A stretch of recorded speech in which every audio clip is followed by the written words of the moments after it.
mechanism, and we start our draw from pot 4, and Mr. Saud will help us taking out the balls from each pot. Yes. Let's start from pot 4.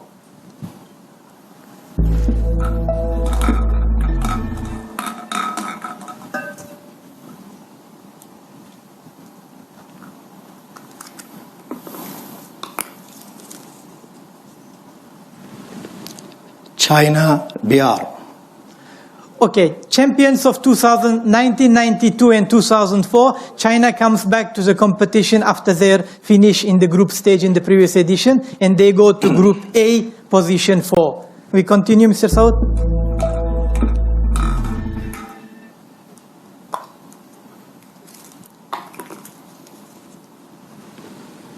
United Arab Emirates. United Arab Emirates did not appear in the previous competition in 2023. Their last appearance was in 2016. Their best finish is second place back in 1990. So UAE goes to Group B, position 4.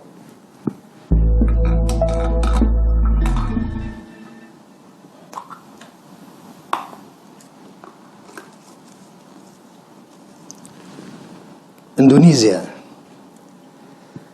Indonesia best finish 1990 when they finished among top 4. One of the two teams along with Uzbekistan who did not concede any goal during the qualifiers in this edition, so they have high hopes and they will go to Group C, position 4. The last ball, please.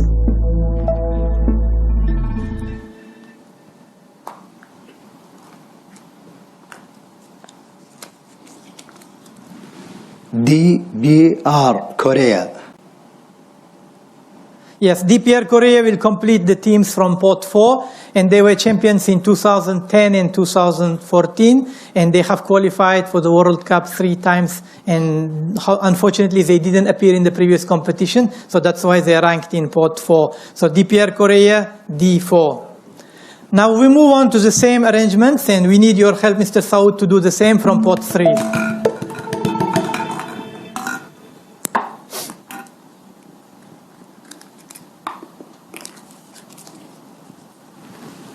Thailand.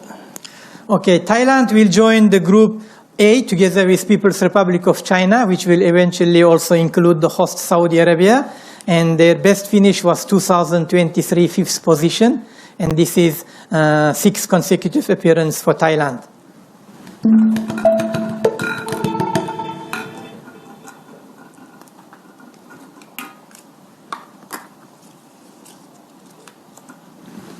Vietnam. Another representative from ASEAN, they were 4th position in 2000. That's the highest achievement of Vietnam in this competition. And this is 4th consecutive appearance for Vietnam, going to Group B, position 3.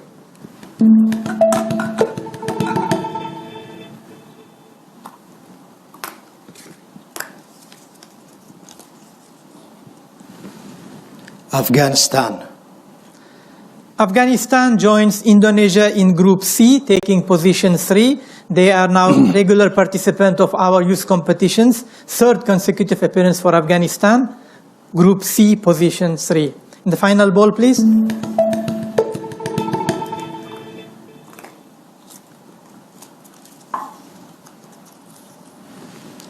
Oman.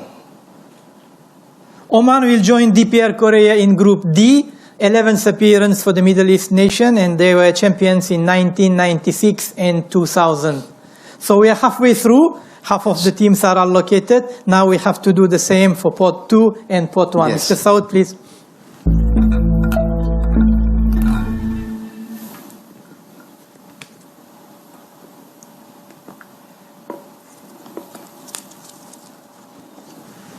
Uzbekistan.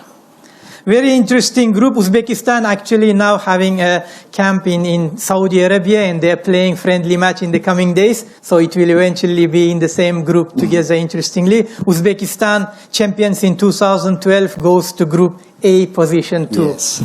Next, please.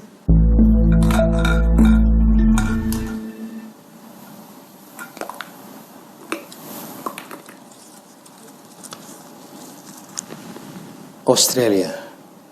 Australia, semi-finalists in 3 occasions, 2010, 2014 and 2018. They will join Group B together with Vietnam and United Arab Emirates.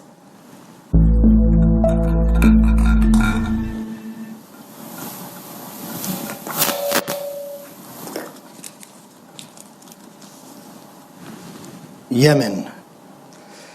Yemen goes to Group C, joining Afghanistan and Indonesia. Their best finish is 2nd position in 2002, and they are the quarterfinalists of the previous edition. So Yemen, C2. The final ball from pot 2, please.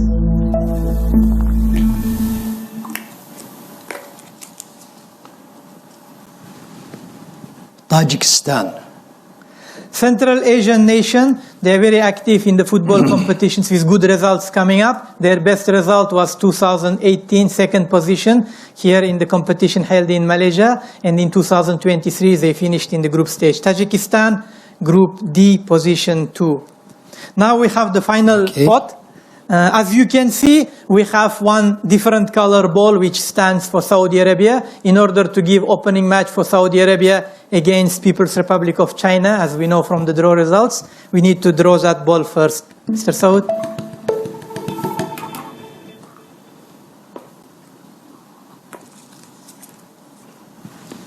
Saudi Arabia. Here is the confirmation. Saudi Arabia goes to Group A, position 1, and the opening match will be played on 3rd April in Taif between Saudi Arabia and People's Republic of China. Champions in 1985, when Mr. Saud was part of the team as well. In 1988, Saudi Arabia will be looking forward to repeat the same result again. So Saudi Arabia, A1.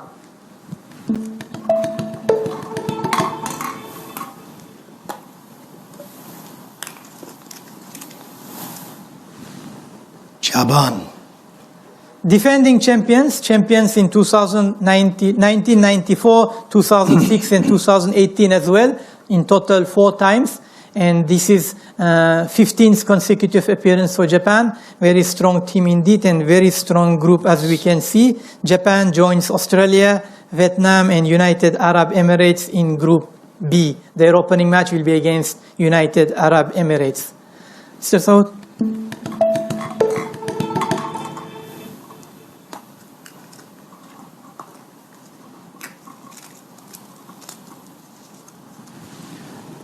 Korea Republic.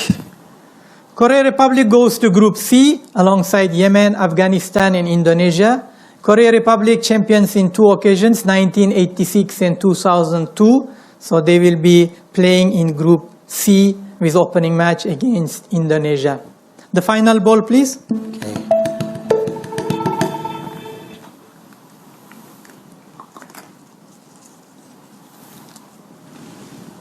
Islamic Republic of Iran.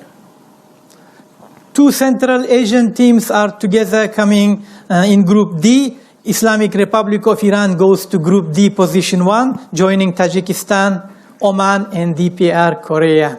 So we have the draw completed. All 16 teams know their fate for the competition to be played in Saudi Arabia in April. The first question obviously goes to Mr. Saud now, the draw conductor. What do you think about the draw result for Saudi team? I think it's very difficult. Uzbekistan first or Saudi? Yes, for Saudi Arabia, because now teams football not different. It's all of stronger. I wish good luck to both teams and all 16 participating teams in the competition. And thank you for your attention, and give applause for the draw conductor, Mr. Saud, for being here with us today. Thank you very much. Thank you. Thank you very much.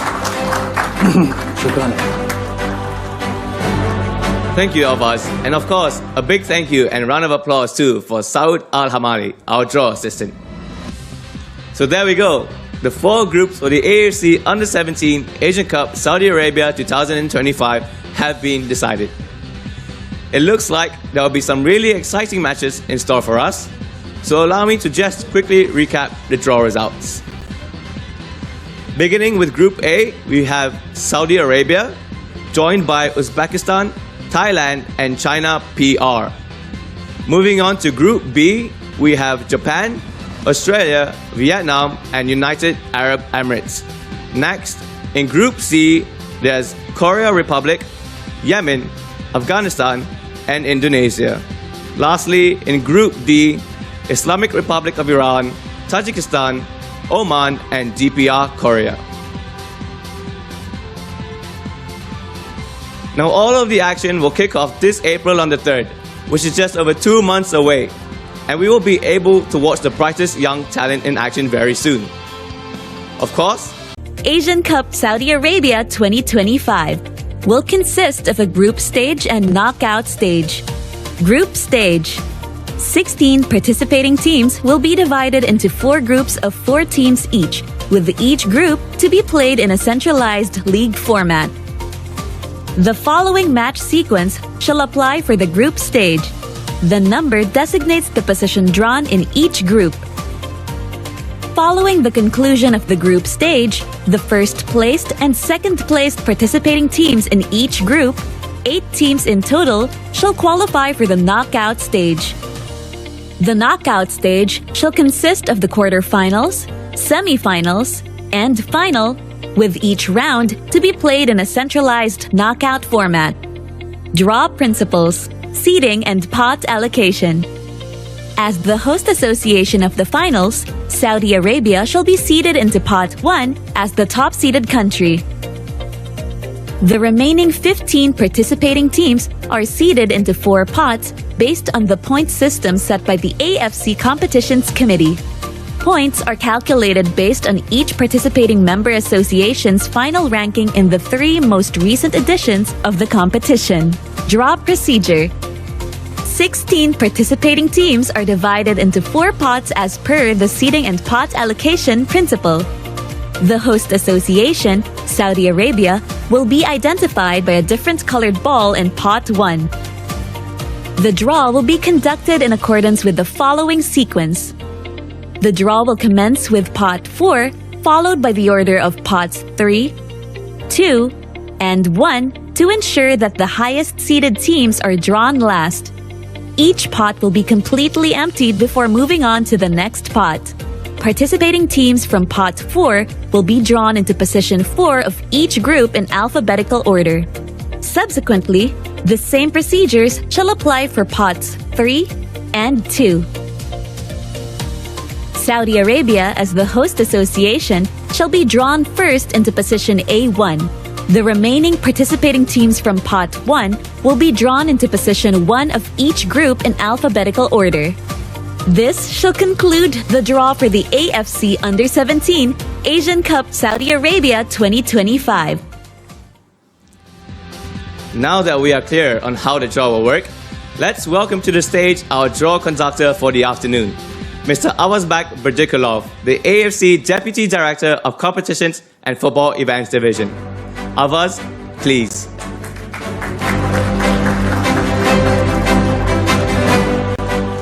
Hello everyone and very good afternoon. Thank you for being here for the final draw, which will decide the group stage battles for the AFC Under-17 Asian Cup Saudi Arabia 2025.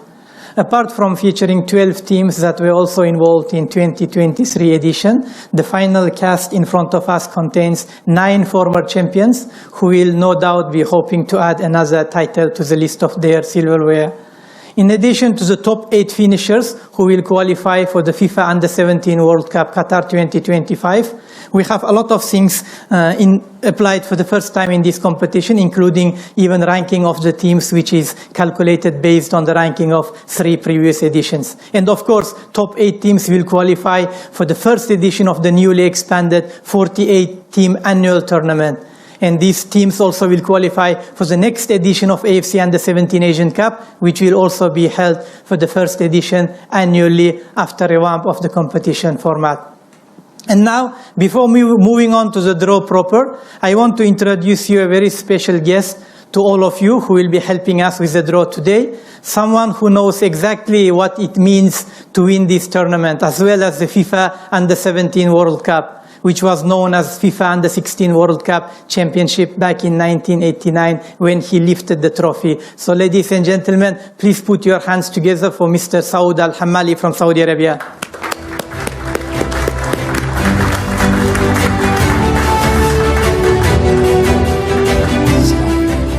Welcome to AFC House. Thank you. We are very honored to have you here, Mr. Saud. Yes. So I have a couple of questions for you because not every time we have winner of the FIFA World Cup from the among Asian Yes. men's teams. So Thank you for you. you were part of the winning team in 1988 in the AFC Under-17 Championship before becoming FIFA Under-16 World Championship next year in 1989 in Scotland. That remains the only Asian team to win the FIFA tournament among men's competition, just for your records. Yes. So can you tell us how was the experience in this competition, like being team captain, winning the competition and also lifting the World Cup title? Yes, it's that's a championship. It's very great of stage of Kura Saudiya in the Saudi Arabia, and we played with strong teams and the strong match.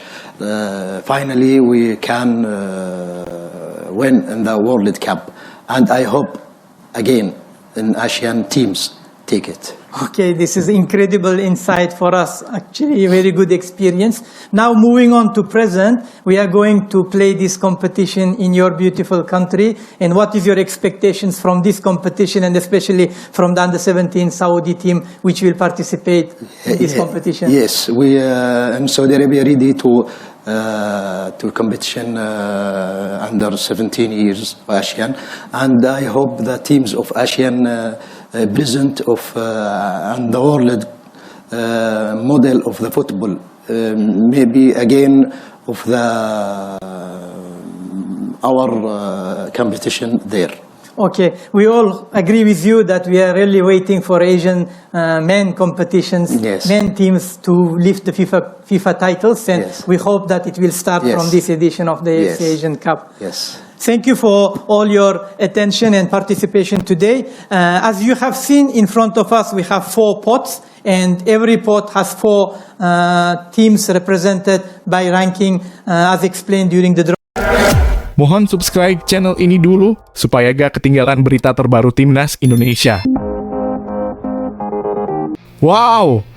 Asisten Patrick Kluivert tunjukkan dedikasi luar biasa jelang pertandingan Timnas Indonesia dengan Australia, dan Bahrain netizen sangat terkesan dengan dedikasi tinggi asisten pelatih Patrick Kluivert menjelang pertandingan Timnas Indonesia melawan Australia dan Bahrain. Tindakan yang diambil oleh asisten pelatih ini ternyata sangat berpengaruh dan memberikan semangat ekstra untuk tim. Apa yang dia lakukan untuk menunjukkan komitmennya? Simak cerita lengkapnya di sini. Asisten pelatih Patrick Kluivert di Timnas Indonesia mencuri perhatian netizen tanah air setelah mengunggah momen saat dirinya belajar bahasa Indonesia. Mereka memuji kesungguhan sang pelatih untuk mempelajari budaya dan bahasa demi bisa berkomunikasi dan membuat suasana lebih baik di ruang ganti Timnas Indonesia. Terlebih, Timnas Indonesia akan kembali melakoni laga lanjutan putaran ketiga kualifikasi Piala Dunia 2026. Skuad Garuda akan menghadapi 4 pertandingan terakhir fase grup putaran ketiga yang akan berlangsung pada 2025 ini. Terdekat, Marcelino Ferdinand dan rekan-rekan akan bertamu ke Sydney Football Stadium untuk menghadapi Australia pada 20 Maret 2025. Kemudian 5 hari berselang atau tepatnya pada 25 Maret 2025, skuad Garuda dijadwalkan menjamu Bahrain di Stadion Utama Gelora Bung Karno (SUGBK). Unggahan Alex Pastoor di Instagramnya tadi seakan menunjukkan keseriusannya untuk beradaptasi cepat dengan sepak bola Indonesia. Mempersiapkan diri menghadapi tantangan luar biasa di Indonesia, kata Alex Pastoor menuliskan dalam captionnya. Alex Pastoor sadar betul komunikasi akan sangat penting untuk bisa beradaptasi cepat dengan para pemain Timnas Indonesia. Selain mempermudah dalam memberikan arahan ke pemain, mempelajari budaya serta bahasa Indonesia juga membuatnya bisa memiliki kedekatan lebih dengan para penggawa skuad Garuda. Kesungguhan sang pelatih tadi pun mendapat banyak sanjungan dari netizen di media sosial. Mereka sangat menghargai totalitas Alex Pastoor yang juga fokus pada sisi non-teknis sebagai pelatih. Gue senang ada pelatih yang antusias mau belajar tentang budaya, kehidupan di Indonesia. Gue rasa jiwa analis Coach Pastor emang bagus. Gak cuma menganalisa strategi sepak bola, tapi juga menganalisa hal-hal tentang Indonesia sebagai persiapannya jadi bagian sejarah Timnas Indonesia. Tulis salah seorang netizen. Sangat mengapresiasi upaya Coach Alex Pastor. Terima kasih. Selamat datang di Indonesia, ujar netizen lainnya. Wow, udah belajar bahasa Indonesia aja ini, Coach. Semangat ya, Coach. Sambung yang lain. Buku 2 Om Alex, 1. Kosakata dasar bahasa Indonesia, 2. Pelafalan bahasa Indonesia, 3. Bahasa Indonesia untuk pemula. Padahal belum datang ke sini tapi udah belajar hal 2 dasar gini, respect Coach, ujar netizen lain. Untuk diketahui, Alex Pastor akan menjadi salah satu asisten pelatih yang akan membantu Patrick Kluivert di Timnas Indonesia. Rahasia terungkap. Begini cara PSSI rayu pemain keturunan untuk bergabung dengan Timnas Indonesia. PSSI ternyata punya strategi khusus untuk menarik pemain keturunan agar membela Timnas Indonesia. Namun tak hanya soal undangan, ada berbagai pendekatan yang digunakan untuk meyakinkan mereka. Apa saja langkah-langkah yang diambil oleh PSSI untuk membuat pemain keturunan merasa bangga membela tanah air? Simak selengkapnya dan temukan strategi yang jarang terungkap ini. Anggota Exco PSSI, Arya Sinulinga, mengakui bahwa masih banyak pemain keturunan yang bisa membela Timnas Indonesia. Namun proses tersebut tidak mudah karena butuh pemeriksaan dan pendekatan sang pemain untuk melepas kewarganegaraannya. Tentunya hal ini butuh pendekatan khusus karena berpengaruh besar kepada karirnya di sepak bola. Selain itu perlu adanya alasan yang kuat agar mereka bisa bermain untuk Timnas Indonesia. Arya Sinulinga menjelaskan bahwa membawa pemain keturunan untuk membela skuad Garuda tidak mudah. Apalagi untuk pemain muda yang masih memiliki peluang bermain untuk Timnas Belanda. Mereka tentunya masih berharap untuk bisa bermain bagi De Oranje meyakinkan mereka untuk mau memilih Indonesia, apalagi masih muda kan berat. Apalagi sudah 20 sekian kan mungkin sudah tidak ada peluang ke Timnas Belanda. Tapi kalau masih 19 masih ada peluang ke Belanda, kata Arya Sinulinga dilansir bolasport.com dari kanal YouTube pribadinya. Sementara itu posisi Indonesia di ranking FIFA juga kurang baik. Saat ini hanya pengaruh Ketua Umum PSSI Erick Thohir yang membuat pemain keturunan memiliki kemauan untuk bergabung. Selain itu, lobi ketum yang memiliki reputasi tinggi yang akhirnya bisa membuat pemain-pemain ini akhirnya bersedia. Sementara Indonesia ranking 127 FIFA. Itu realita yang tidak bisa kita pungkiri bahwa bargain kita saat ini adalah ketum PSSI. Mereka kenal ketum di Eropa, kan semuanya kenal di sepak bola. Pelatih top juga tahu, jadi untuk itu aku rasa yang kita jual, ujarnya. Kondisi saat ini tentunya akan berbeda terkait perburuan pemain keturunan. Patrick Kluivert jadi sosok yang memiliki reputasi terutama bagi pemain yang lahir di Belanda. Nantinya dia bersama Alex Pastor dan Denny Lanza akan melakukan lobi langsung kepada pemain keturunan. Tim pelatihnya juga bisa berbicara kepada teman-teman. Level mereka seperti itu, ujarnya. Bukan hanya sebuah keputusan, ini impian lama Ragnar Oratmangoen dan Jay Itzes untuk membela Timnas Indonesia. Banyak yang terkejut ketika Ragnar Oratmangoen dan Jay Itzes bergabung dengan Timnas Indonesia melalui program naturalisasi. Namun ternyata jauh sebelum itu, keduanya sudah memiliki impian untuk membela Indonesia. Apa yang mendorong mereka untuk memilih jalan ini? Temukan kisah perjuangan dan mimpi mereka yang tak banyak diketahui publik. Bintang FC Vedender Ragnar Oratmangoen mengaku sudah lama bermimpi membela Timnas Indonesia. Bahkan ia berbagi mimpi itu bersama Jay Itzes. Pembicaraan itu diketahui jauh sebelum mereka didekati PSSI untuk dinaturalisasi. Ya, Ragnar dan Jay memang dikenal memiliki hubungan yang dekat. Hal itu karena sama-sama memiliki darah Indonesia. Pada satu momen Jay dan Ragnar berbicara peluang membela Garuda. Seperti diketahui, Ragnar dan Itzes sempat bekerja sama di Go Ahead Eagles pada musim 2021 hingga 2022. Akan tetapi mereka hanya satu musim bersama. Karena setelah itu Ragnar memutuskan cabut ke Groningen, sementara Itzes memilih bertahan sebelum akhirnya pindah ke Venezia FC pada 2023. Kendati begitu, sekarang keduanya kembali bermain bersama lagi. Bukan di klub, melainkan membela Timnas Indonesia. Seperti kita ketahui, keduanya merupakan pemain keturunan yang menjalani proses naturalisasi agar bisa memperkuat skuad Garuda. Ragnar mengatakan kalau dirinya memiliki hubungan yang sangat baik dengan Itzes. Terlebih, keduanya sama-sama punya darah keturunan Indonesia. Keduanya acap kali saling bertukar pikiran dan memiliki mimpi yang sama untuk bisa membela Timnas Indonesia. Hanya saja, Ragnar mengakui kalau saat itu mereka ragu mimpinya itu bisa terwujud.